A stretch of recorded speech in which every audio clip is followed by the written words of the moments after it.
Well, hey everybody, and welcome to episode 16 of the Pixar Post Podcast. As usual, I'm TJ. And I'm Julie. And we are coming off of a great episode 15. We got a lot of great feedback from, and we're going to talk about that in a little bit. Some other things we're going to talk about in today's episode. We're going to talk about some of the Pixar details for the D23 festival. We're going to talk about Pixar's Motorama car festival that they had. We're going to talk about some Monsters U concept art. We're going to talk some additional hidden items from the Blue Umbrella and Monsters University. We're going to talk about some merchandise, but and we've got a very cool announcement that we're going to be doing at the very end of the podcast, so stay tuned about big news, a change that's happening for our site.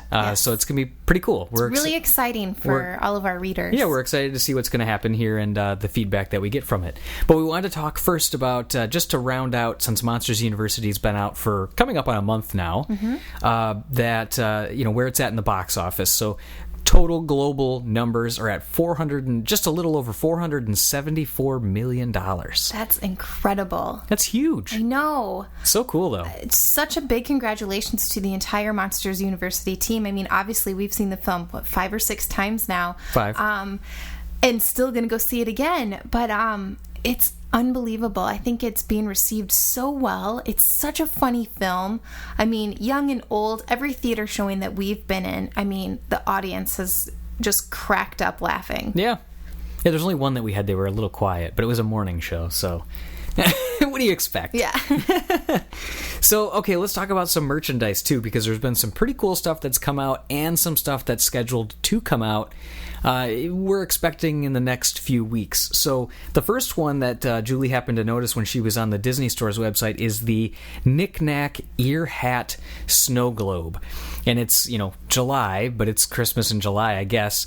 This is apparently when all the wave of the first round of Christmas ornaments for the holiday season come out.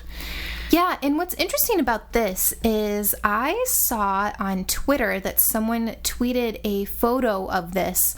I believe it was a friend of the artist, and he had tweeted a photo and of the final product saying that it was coming out soon. And I want to say this was, oh my gosh, February timeframe. March, yeah. I mean, I remember it was early. It was a long time ago, and since then, I have been on Disney's website, I'd say, at least once a week, if not every other day for the past, I'd say, month. Because I'm like, okay, it's got to be coming out soon. I'm seeing other ornaments creep onto the DisneyStore.com.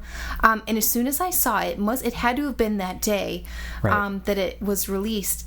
We instantly bought one. Yeah, absolutely. It's adorable. Yeah, it's really cool. For anybody that's seen some of these ear hat ornaments, it's, there's 2 different sizes of them, essentially, and this one's approximately like 2 1/4 inches by 3 1/4 inches by 2 1/2. So it's 2 by 3 inches, just say. It's smaller, but it is identical to the film. I mean, besides the extra Mickey ears, but the snow globe, I mean, it says Gnome, Sweet Gnome. Right, it's really, really cool. Yeah, it has, Nick from Knick Knack, the snowman, in it, with a jackhammer trying to escape.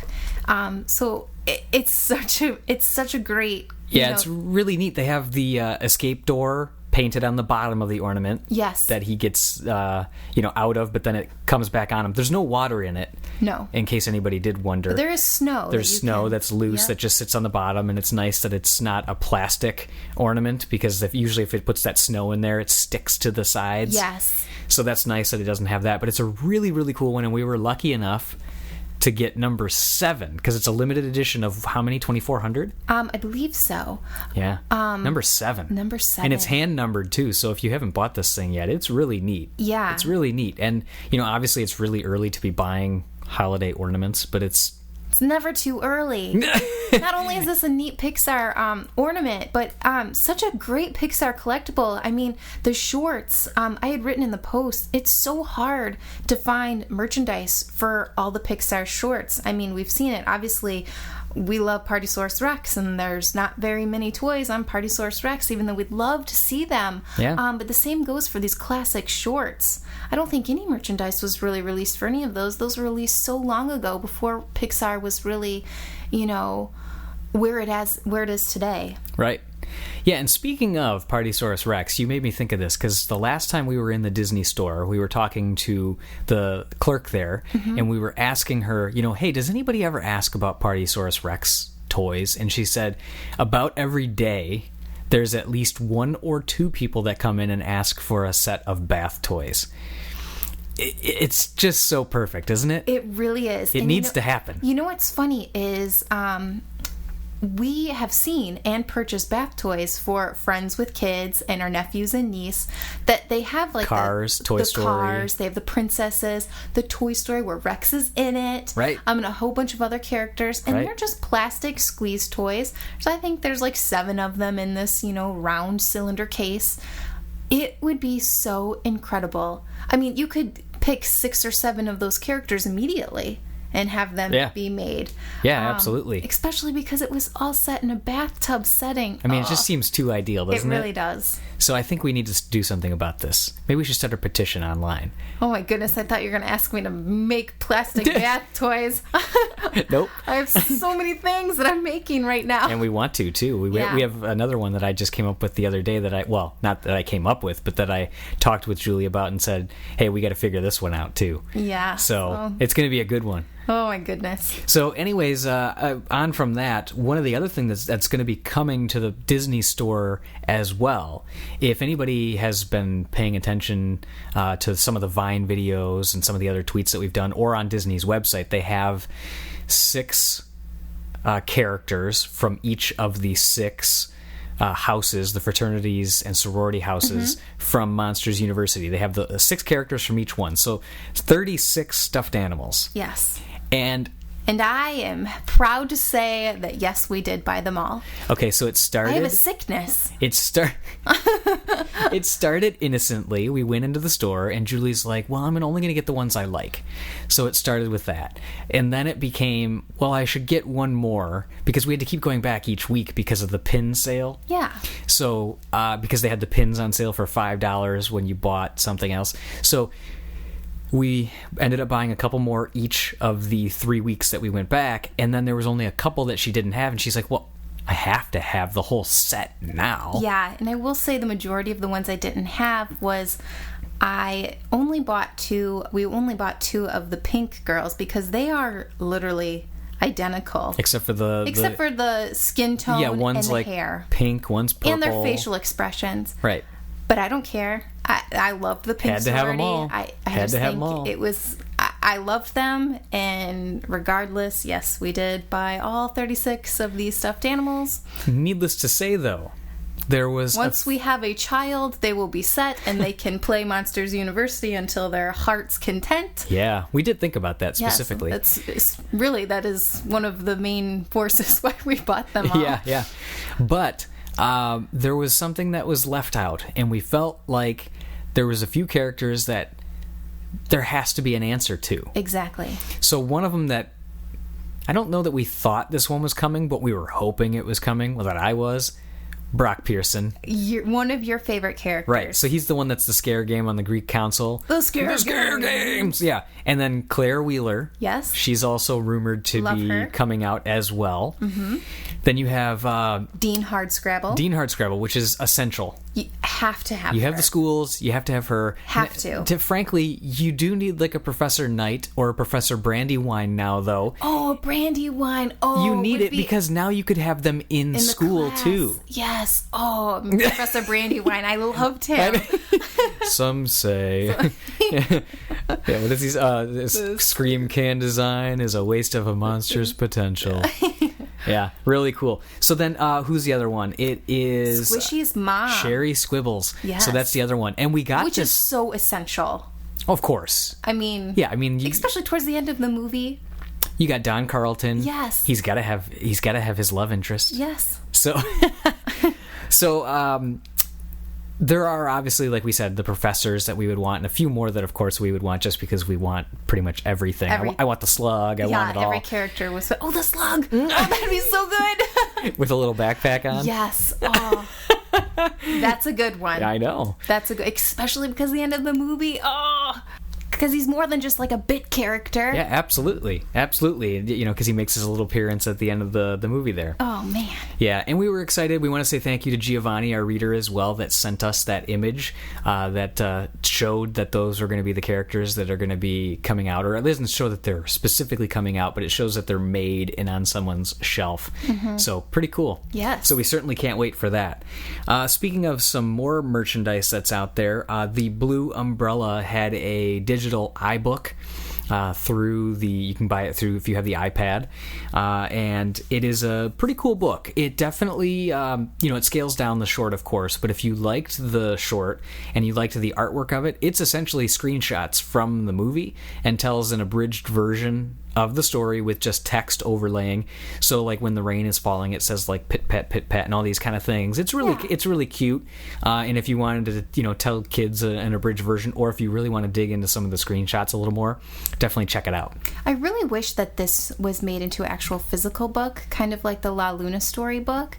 I know it might be just a little bit different kind of story, but I just feel like these shorts are such beautiful pieces of art that they really do play into children's books.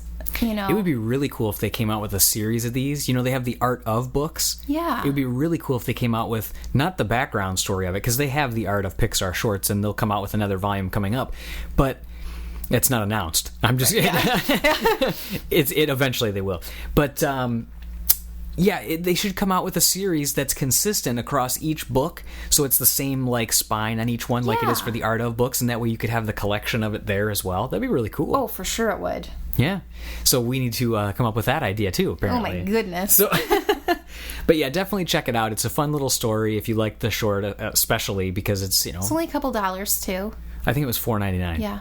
So it gives you like a lot of those high-res images, though. But yes, it absolutely should be a book as well, because it would be kind of cool to fit into the series next to the La Luna book. Mm-hmm. Okay, other thing to talk about, Lowe's, the Build and Grow session that happened this last weekend was for the infamous Pizza Planet truck. Yes. Very cool. Again, for people that haven't seen this, if you have a kid, you definitely need to go do this. And even if you don't have a kid, we go. And we just go check it out. And then we ask them if we can still have one of them. And Lowe's, the employees are always very gracious about it. They say, sure. And well, it helps that our 3 nephews were building them too. Well, of course. But I mean, we wanted an extra so we could display it on our site and everything like that. And, but yeah, they're very cool. It's a lot of fun. They have stacks of wood and or picnic tables depending on the location, and the kids get a little apron. They write their name on a name tag. They get safety glasses.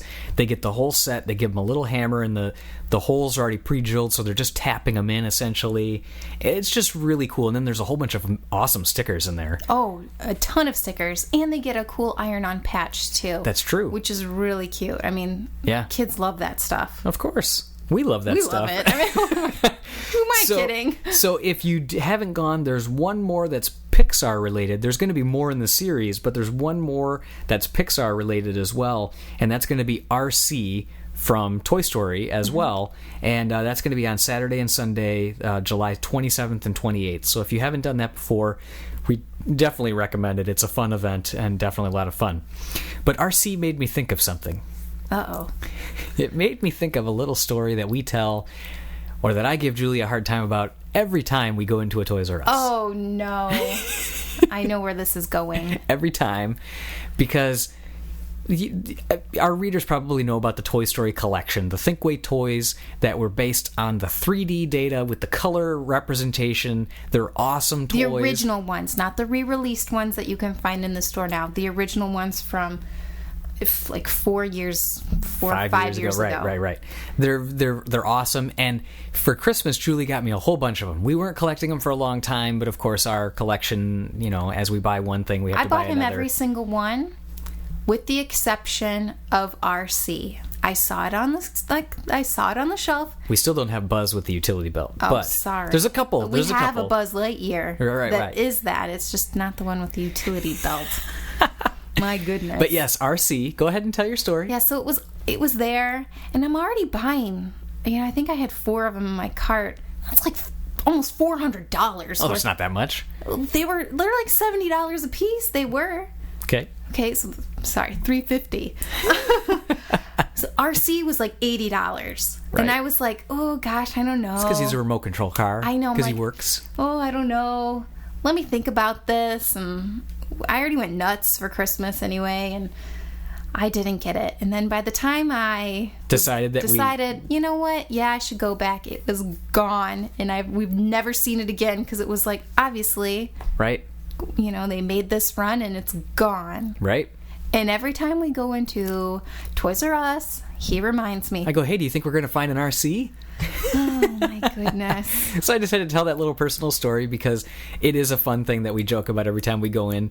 I'll be sure to go to Lowe's to get him an RC. Well, yeah, we have to get an RC, but it's not the same RC. I know. But yeah, I give her a hard time. I say, do you think they're going to have it? And she goes, I don't want to hear it, and walks away. So it's pretty funny. So anyways, definitely check out the Lowe's Build and Grow sessions. They're a ton of fun. But now we kind of want to talk, speaking of, we talked about the Blue Umbrella book and some of the other products. The movie's out nationwide now, globally now. Yep. So we wanted to talk a little bit about some more of those hidden items that are in the Blue Umbrella and Monsters University. Not a lot of the more common ones, but ones that we haven't necessarily talked about. So let's talk first about the Blue Umbrella, because we haven't done a post about this one yet at all, because there's been really no trailers that show any of the screenshots, but from the 5 times that we've seen the movie, we've been able to kind of spot. We've been trying to pay attention to different things. So the one that I wanted to talk about was, the construction sign that blinks really fast when Blue is laying in the ground, and it's going ding, ding, ding, ding, ding, ding, ding, ding, ding, when the car is approaching really fast and blinking to the right. Well, on the base of that in spray paint, with like a templated spray paint number, says 86.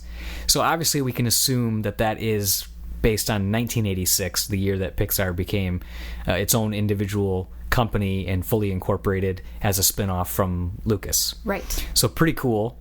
That's got to be what it is. Yeah. 86 on there.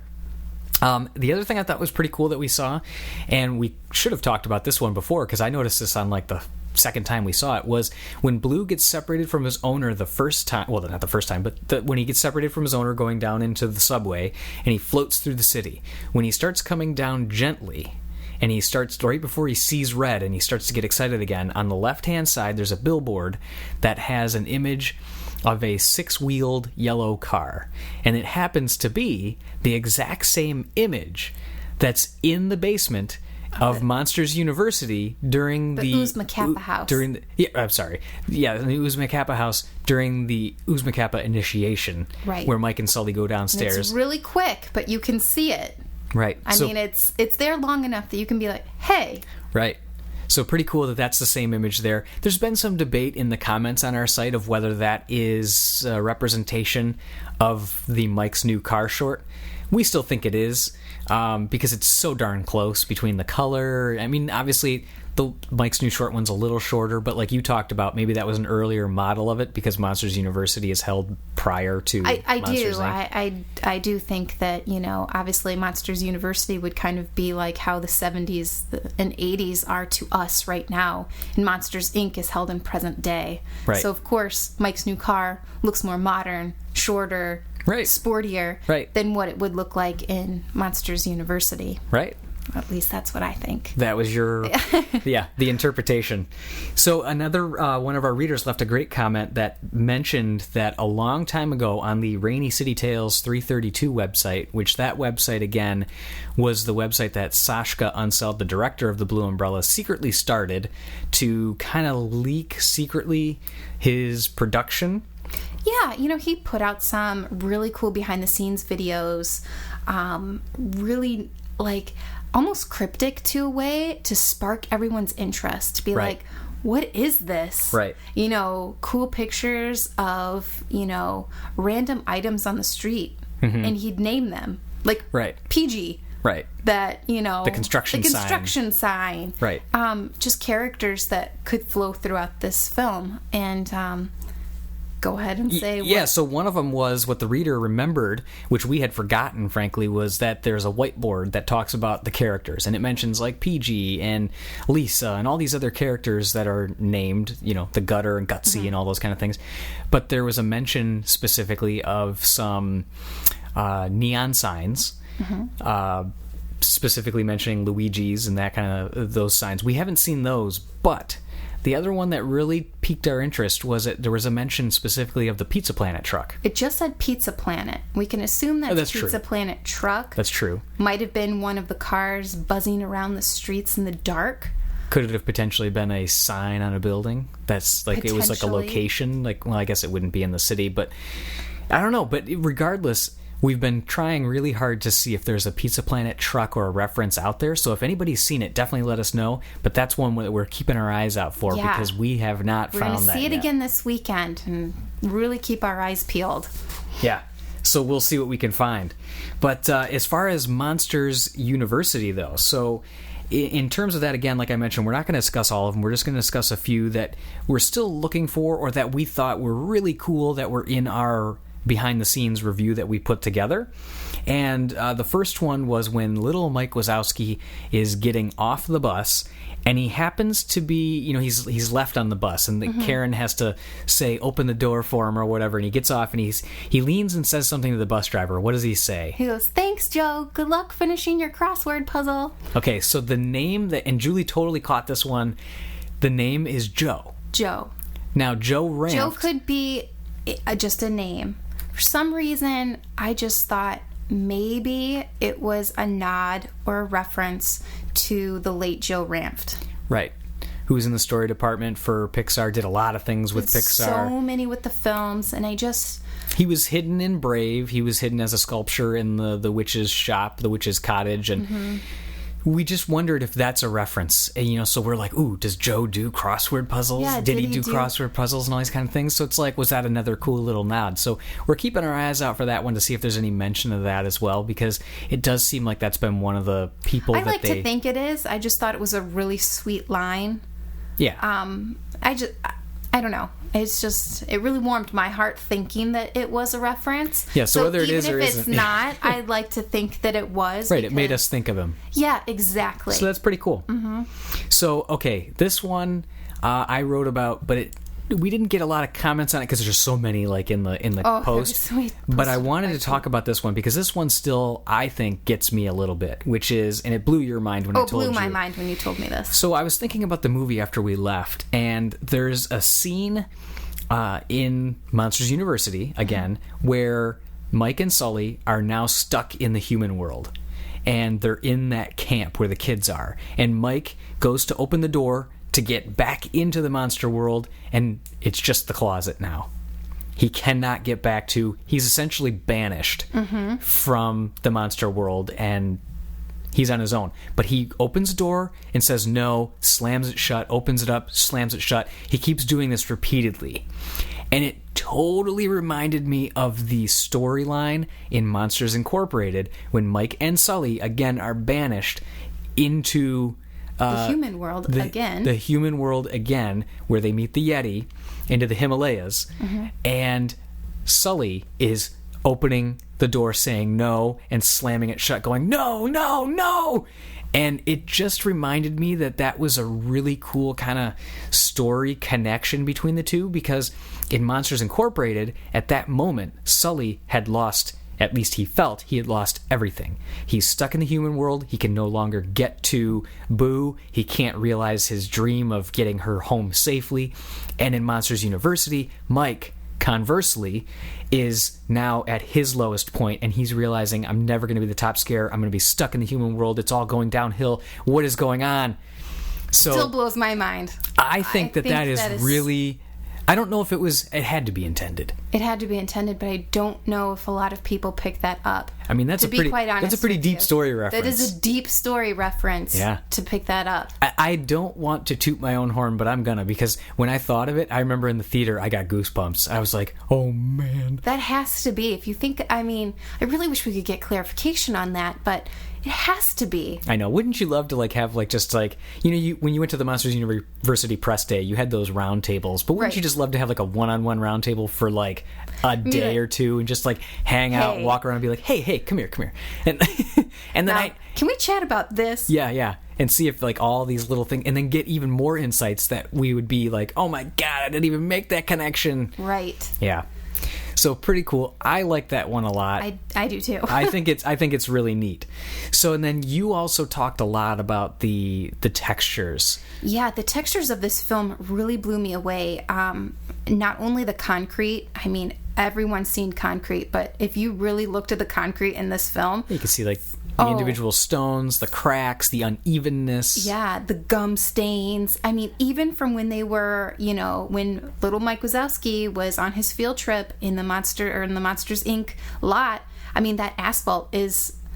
I mean, it looks like I just went outside and went to Target and looked at that, right. uneven, texture in the parking lot. Right. It is spot on. Yeah. And the other texture that really blew my mind was in the Uzma Kappa house. You can see the imperfections of the wallpaper and where the the panels come together, how it kind of curls up.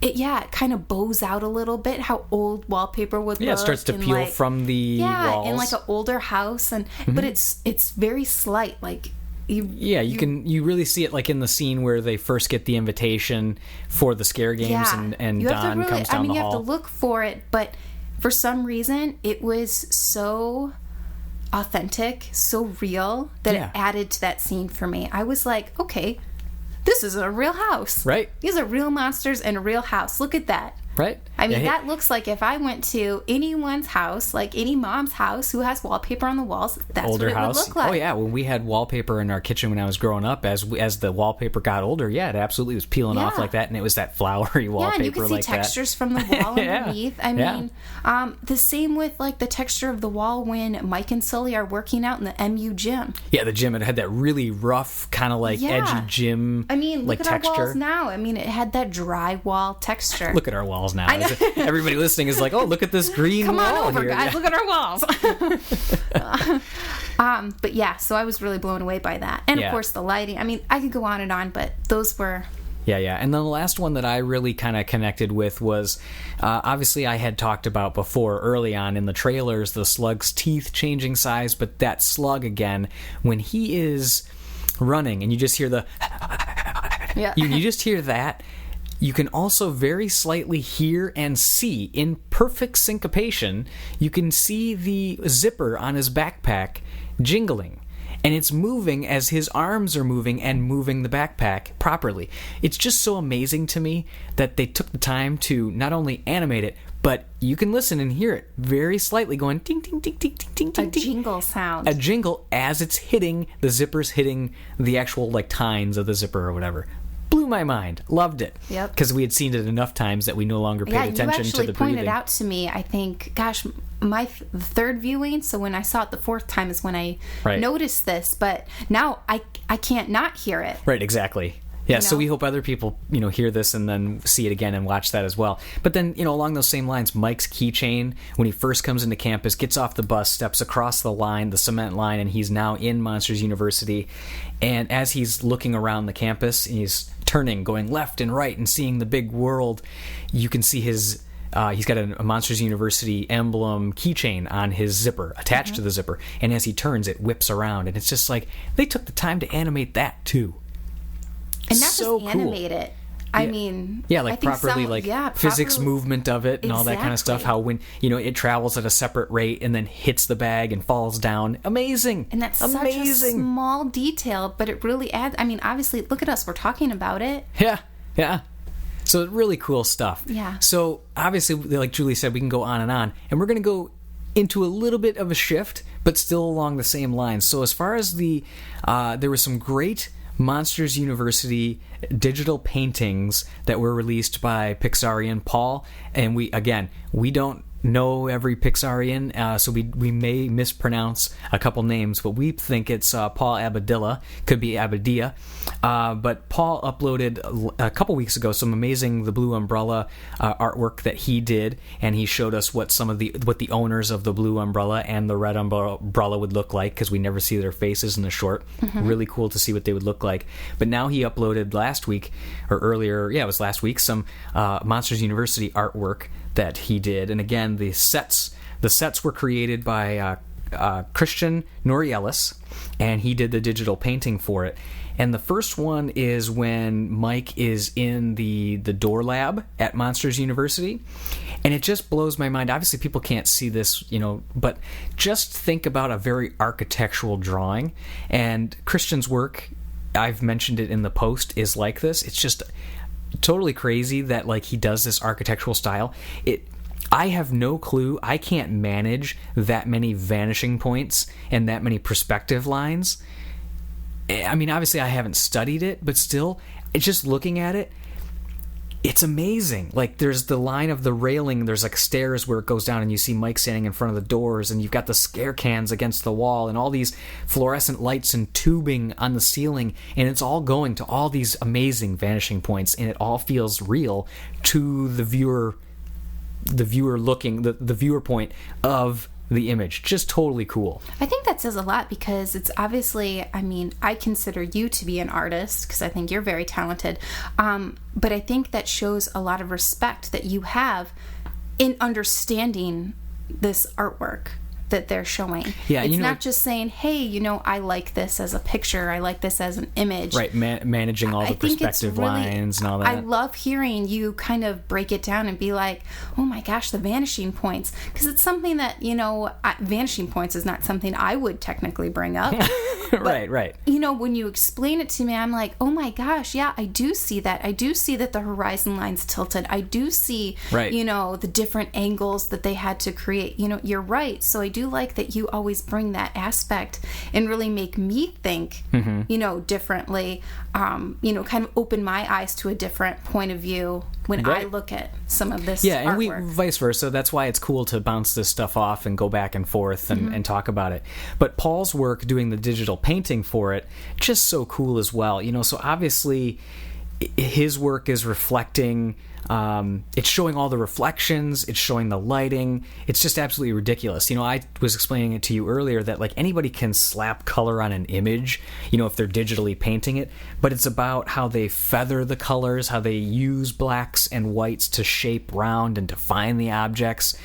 And with so many doors, scream cans, railings, stairs, mic, all that kind of stuff, it would have taken me months to do anything even close. And I'm not even going to say I would even be close, but to even get to anywhere near it. It's just so cool that they, I love all these layers of all this art and everything.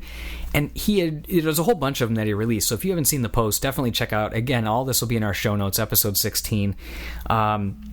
But he also released another really cool image that was another set created by Christian Norielis as well, which is of the Sludge Falls Elementary School, which is a school that never made it into the movie, and in fact, it's not even referenced in the Art of book. So it's really cool, the Art of Monsters University book. It's really cool to see some of these extra things these are bonuses now. Yeah, because, obviously, this image says that the elementary school is named Sludge Falls, but we know that wasn't even Mike's elementary school. Mike's elementary school was Frighten Elementary, as it's stated on the bus. Right. So it's kind of interesting to see where Sludge Falls, where did it go? When did that change? Right, because Dan Scanlon, the director, had talked a lot about there was a ton of variations of the story between where they had Mike and Sully meeting in elementary school as they tried to honor that line that so many people have talked about of "You've been jealous of my good looks since the fourth grade." But I wonder, was this like a rival elementary school at some point? Kind of like how Fear Tech is the rival company to Monsters Incorporated? Was there always I don't know, division? But is there really rival elementary schools? No. I don't remember being really competitive sports when I was in third grade. All right, take it easy. I'm just thinking on the fly here. Yeah, good point. Yeah, so, but maybe it was like the school across town or something. Maybe Sully went to that one and Mike went to Frighten. Who knows? But it's really cool to see that and think about it. So, anyways, just something else to think about. The amazing artwork of these, of all the different artists that comes out after a movie. I said in the post that it's like, the movie coming out, there's all the build up to the movie, and that excitement is received, like you have that excitement when the movie comes out, but then afterwards, then you get to re-dig into the Art of book and then see what the artists put out on their blogs.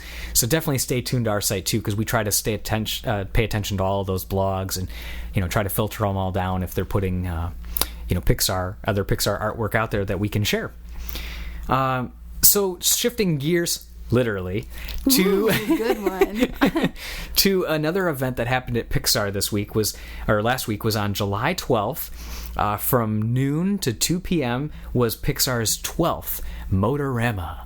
And Motorama is essentially a mini car show that they have at the studios. It's right on the studio grounds, right in the, when you walk in, it's right there in front of the Steve Jobs building. And it invites employees to display their cars. There's all the kinds of crazy cool employee cars.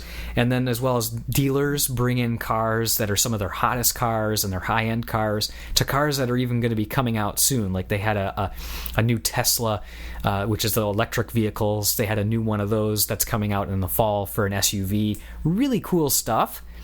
So it's, and obviously us being from Detroit, the Motor City, we're kind of geeky about cars anyway. Yeah, you just come into liking cars. You have no choice because you see all these cool cars on the road all the time as they're test driving them and all these kind of things. So it's really neat. And it's definitely cool to see the perspective out there. Around here we see a lot of the Big three. The big three, yeah. We see a lot of Ford and cars like that are being tested, and out there for the dealership cars, they had some really high-end Ferraris, Maseratis, and I think we have potholes that would swallow up those cars. So it was kind of cool to see, cars that are completely chrome. Yeah, that's neat. They're on the, like we said the other day when we were talking grounds. about it, it's like such a hot thing to have like a chrome car right now. Yeah. So really cool to see those. And then there was a car that is one of your ultimate dream cars. It's my goodness. The Volkswagen bus. Yes. And we believe it to be Mark Walsh's, the director of Partysaurus Rex. And what a cool van. He had like the side open. It was a complete camper. Yeah. I mean, this thing has been restored, let me tell you. First off, many of you don't know me as on a personal level, but Volkswagens I adore. I have loved Volkswagen since I was a little girl. I would love. And why is that? Well, my dad grew up. He was always tinkering with bugs. Volkswagens. And, in the car. Golfs. We had Carmen Gias. I mean, so many Volkswagen Beetles. Hard tops, soft tops. Every time we see a soft top one, you turn around and you're like, oh! That or a VW bus. Yeah. So, because you always wanted to make bacon at lunch when you were in high school. Yeah, that was my dream car. She wanted to skip school, go out into the park. Not skip school. Just have lunch. Go out to have lunch, but make bacon. I like bacon. That's what she wanted to do, was go make bacon during lunch at school. That the whole reason wanted to have the car. I know, and I know how to drive an automatic. You mean a stick? I mean a stick, a manual. An automatic. You know how to drive an automatic. Yeah, you guys, I know how to drive an automatic. Are you impressed? Press the gas. But no, so seeing that Volkswagen bus, I mean, it looks completely restored. It's beautiful. It was gray and white. I mean, gorgeous camper style. Tiki totem out front, placed in front of it. That was our indication that TJ thinks that it might have been Mark's. Well, we know he has that car too, that it's, his car, so pretty darn cool. Yeah. And we were excited to see, one of our other favorites was the recreated, tried and true, the Road to Pixar, the recreation of the actual Pizza Planet truck. Yes. And we met up with them when we did our visit out to California. Yeah, we back met up in with April. Marco, and he drove us around to a whole bunch of places. We got to ride in the Pizza Planet truck. Very cool. So we were such an pumped. Experience. I know. What a great guy. The whole team is so great. Yeah. But they have really worked hard fixing that car up. They've changed the rocket. Right. Well, that's because it broke. Yeah, it broke. But they've changed that up. They've added all the dirt details, and they've added the mushrooms to the pizza on the stickers, which was some more pepperonis, I think. Yeah. Yeah. So that was really cool to see. The Pizza Planet truck there. I mean, it has to be there. Yeah, but how cool that they were invited out and got to go out there and everything. So we're hoping to be able to talk to Marco about the experience, but we'll see, based on scheduling and that kind of stuff. But it's really cool. And then we saw some of our old favorites from the Cars movies. Doc Hudson, an actual recreation him was there, and then we had it wasn't a recreation of Finn McMissile, but the actual car that was Finn McMissile. Really cool to see that. They had some other really fun cars there too. Like they had a smart car that was white that artists and other guests just went up to and drew on. Yeah. They drew like a Lightning McQueen, and they drew a Mater, and they other random drawings. And that was really cool because it looked like, kids were coloring or writing their names. So that seemed really fun. Yeah. And one of the things I really liked seeing was, there's a lot of older cars there. Like really old cars there, and there was cardboard underneath them on the Pixar lot, whether they were on the grass or whether they were on the cement, and it reminded me totally from Cars 2. I never leak.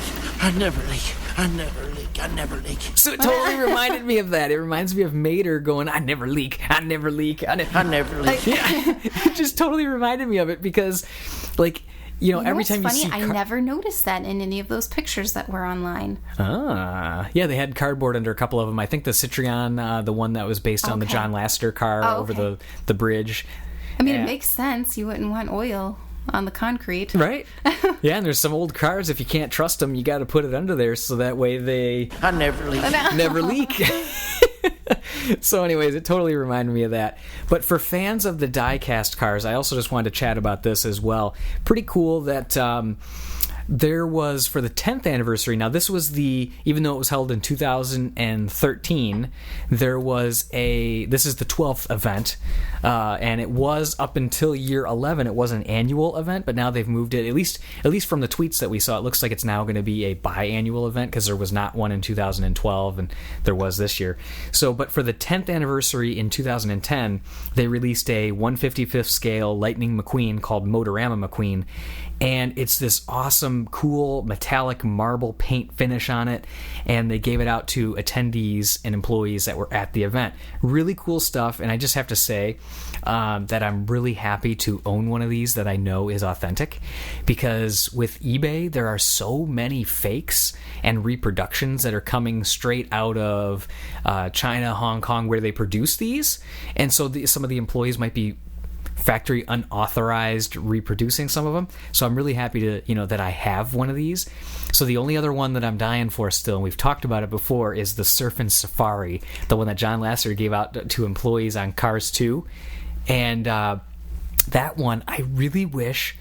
I'm going to go off on a tangent here. I really wish people would stop buying the ones that are clearly the knockoffs, because it's raising the price of all of them. Like, there's 7 or 8 of them that are listed on eBay right now that are going for between $500 and $700. Well, didn't one sell recently because it had a box for $2,000? It was an official one from within Pixar, $2,000, because there have not been, all the fake knockoffs are ones that don't have the case. It comes in an acrylic case, and it has an outer box, and it doesn't have that. It's just the physical car with the loose surfboard on it. But it drives me bonkers that people are buying these knockoffs for $700 just so that way they can say they have the car. I'm like, are you guys crazy?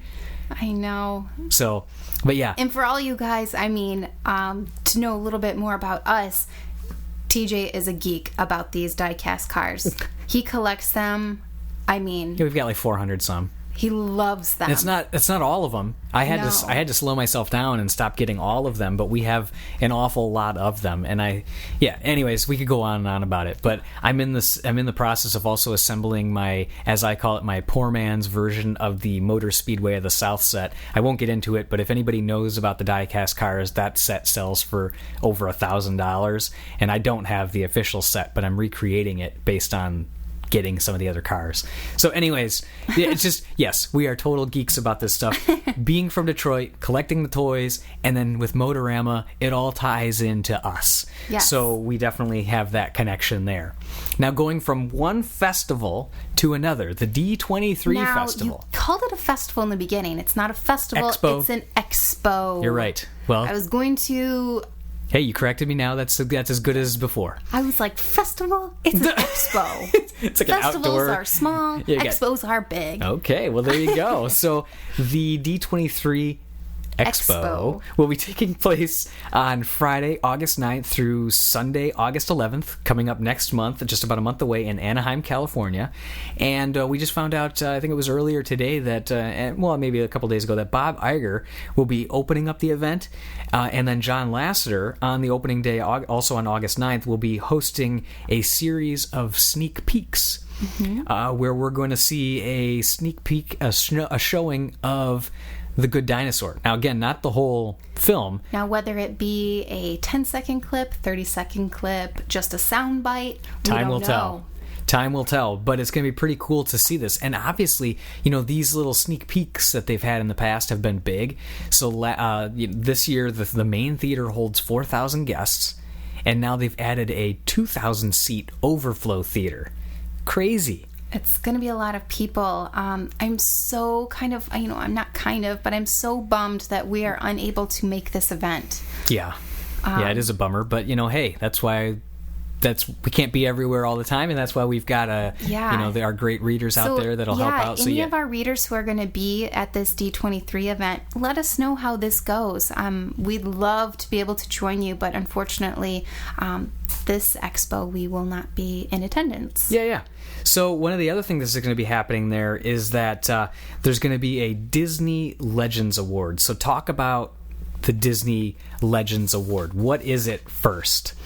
Well, the Disney Legend Awards recognizes people and artists who have made an integral contribution to the Walt Disney Company, such as whether it be film, television, animation, Imagineering, voice acting, etc. Right. This year, there's so many people that are being recognized, but the three with the Pixar connections would be the late Steve Jobs. He will be honored, Billy Crystal, and John Goodman, which really makes sense coming off Monsters University. I mean, it's very fitting that this year that they are going to be recognized. Yeah, absolutely. Yeah, and that's going to be on the August 10th, so Saturday, August 10th at 2 p.m. So if you're there, definitely check that out. Some previous recipients that have received this, the Disney Legends Award in the past were, again, Pixar related, were Tim Allen as well as Pixarian Joe Ranft that we already talked about as well. So pretty cool.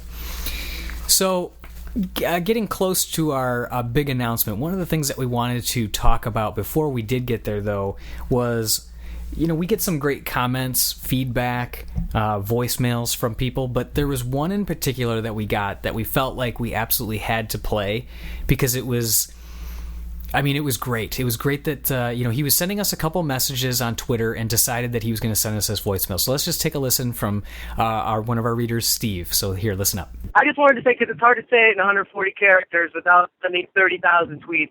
As someone that drives around in the daytime for a living and listens to radio constantly, this last episode 15, was really the most fascinating, riveting, and most professionally conducted interviews and shows I've ever heard. As a fan of people like Howard Stern and that do great interviews, this was up there with some of the best ever. It was fascinating, and you don't even have to be a fan of Pixar to see how great of an interview it was, conducted by you and that guy whose name I forget from the This Day at Pixar. I had no idea the details of this lawsuit.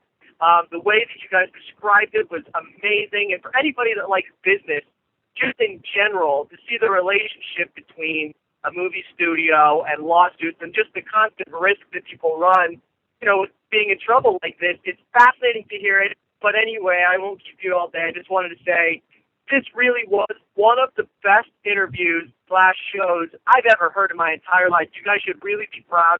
I've listened to every one of your podcasts, and this one stands out by far as one of the most professionally put together from beginning to end. I sat in my car because I was early for my hockey game, listening to it until the very last second where I had to go in. So good job. I'm a huge fan, and you guys really, really nailed it today, and I'm just really impressed. So great job, and you guys once again secured that I am a fan of the podcast now. So thank you very much, you guys. Take care. Great job. Check that out. I mean, geez, talk about somebody that really put their heart into it in telling us. So we can't thank Steve. We don't know if he goes by Steve or Steven.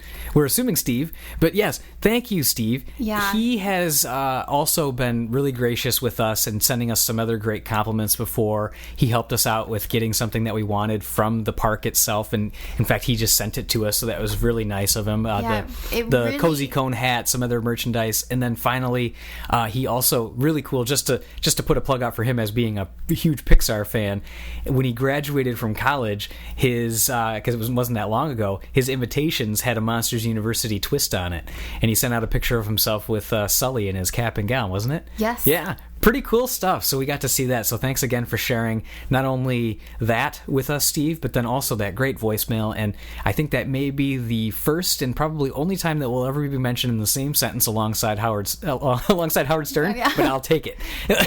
It's so motivating when we just get all kind feedback like this. Obviously, you guys, we cannot tell you enough how much it means to us. Really, I wish you could see the hard work and dedication that we really do put into everything we do for our podcast and our site. We really, we stay on the up and up. We love doing our site. We really, really do. And we're so happy that you guys recognize it and appreciate it. And it means so much to us. Yeah, absolutely. It really, really does. So thank you very much for all your kind words. Thank you again, Steve, for the great voicemail, and everybody else that's left us voicemails as well. So thank you. Now, speaking of all the great things that we do for our site and how hard we work on it, we wanted to announce, and we're announcing this first on the podcast. It will be up physically on our site within another 1 to 2 days from when this is published. But if you're hearing this, you're hearing it first. If you're hearing it right now, it is the 16th, moving into the 17th of July. So it'll be up within by Wednesday or Thursday of this week. And we're launching for the first time our Pixar Post Forum. Yes. So we're excited to find more ways to interact with our readers, to have our readers interact with each other, and continue discussing the rich history and future of Pixar Animation Studios. Yes. So we're really excited to announce that. We've been in some testing. We've already had some previous readers and helpers that have been looking at the site for a little bit. We've been creating some videos. And we're definitely, like I said, just very excited to announce it. It's going to be coming out. We hope you definitely get on there, log in, start contributing, chat about whatever you want. Obviously, at the beginning of a forum, it's hard to get the momentum going. So we definitely need everybody log on, start chatting about posts. If you see anything out there, put it out there. We've got a lot of categories. If you don't see one that's already there, start your own. Just treat it like a normal forum, and we can't wait to see what people do with it. Yeah, and let us know what you think about it. Obviously, it will be up by July 18th. So that is this Thursday. It should be up and going. Yep. And again, we hope you love it. We hope you take advantage of everything and chatting with everyone from all around the world about everything, that has to do with Pixar. Right. So, and then one final note is that just because we're starting the forum doesn't mean we've stopped there. We mentioned at the top of the podcast that there was other things that we were looking to create and build. And just to note, just know that even though the forum's here, it does not mean we're done. We've got a couple more things actually already in the works as well for the next stage. So stay tuned. Many contests coming up with Pixar Studio Store exclusive merchandise. Right. There's so many great things that we're working on. Yeah, absolutely. Well, that about wraps up episode 16 of the Pixar Post Podcast. As usual, I'm TJ. And I'm Julie. And be sure to stay tuned to PixarPost.com all week for the latest Pixar news.